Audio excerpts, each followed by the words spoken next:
Ganda nyo, Madam Vicky. Ask ko lang po, may plano po ba kayo paalis yung nunal nyo?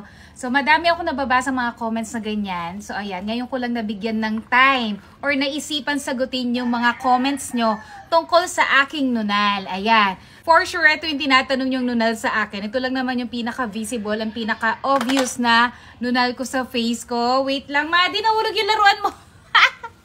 Likot. So, ayun, balik tayo dito sa tanong niya kung may plano ba akong paalis tong nunal ko. Ayan.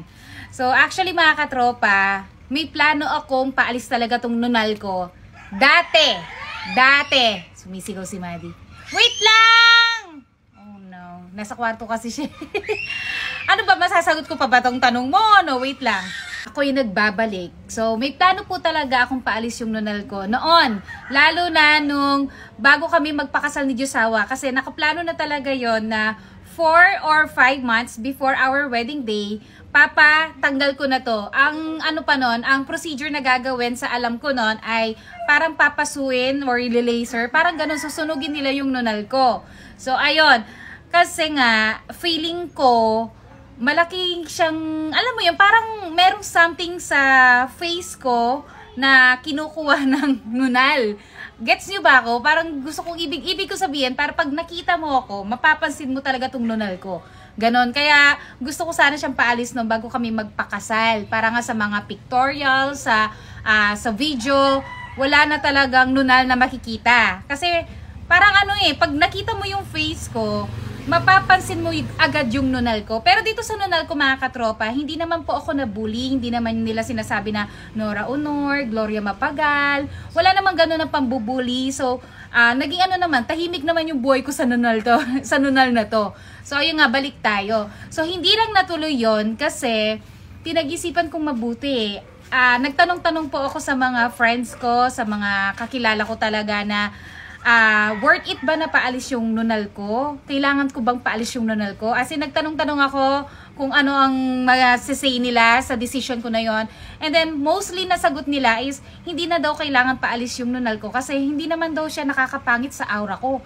Hindi naman daw, alam mo yon kasi kung nunal daw siya dito, yung dito sa face na to, kung may nunal ako dito, yun daw yung nakakapangit ng aura sa face. Dahil daw nasa bandang noo naman daw. So, hindi naman daw siya ganoon kapansinin. Hindi niya naman daw agaw eksena yung beauty. Yung ganoon. Pero for me kasi, parang, alam mo yun, parang gusto ko ma-experience na walang nunal. Ano kayang itsura ko? Pero feeling ko, merong magbabago pero konti lang. Yung ganoon. So, eto, nandito na naman tayo. So, meron ba kayong alam na pantanggal ng nunal? Kasi yung na-search ko noon na merong oil, sunflower oil, merong sunflower cream ba yun? Kung di ako nagkakamali na ilalagay lang yung ointment na yun and then hanggang masunog, hanggang matanggal yung nunal. Is it safe po ba na gamitin yung mga ganon na mga cream na binibenta sa market? Safe po ba yun? Comment kayo dito kung meron bang naka-experience na naging successful na tinanggal niya yung nunal niya sa ganon. So, pag merong mga nag-comment na ganon, pag-iisipan ko talaga ng mabuti kung ipapatanggal ko ba talaga tong nunal ko or itatry ko yung mga comments nyo. Kasi, alam nyo naman, di ba sinasabi nila, ang nunal daw ay, ewan ko kung myth to or based from science talaga, no, sa mga doktor, kung nagkukos ng cancer daw yung nunal, lalo na daw kung buhay, lumalaki. Kasi itong nunal ko mga katropa, pansin ko is lumalaki talaga siya. Dati hindi naman siya ganyan Ayan o, kita nyo. Pero color brown siya. Ayan o. Dati yung nunal ko hindi naman ganyan. Lumaki na yan. Tsaka ang tawag ko dyan, Luzon, Visayas, Mindanao. Kasi tatlo sila So, ayun. So, ayan, comment kayo ha, para pag-isipan ko kung papatanggal ko yung nunal ko. Tsaka, comment na rin kayo kung bang kailangan ko ba bang paalis or wag ko na lang pansinin kasi okay naman sa face or whatsoever na gusto nyong i-comment, gusto kong mabasa. Okay? So, ayun lang po. Ayan, nasagot ko na yung mga tanong nyo kung papaalis ko ba yung nunal ko or hindi. So, ayun lang. Bye-bye!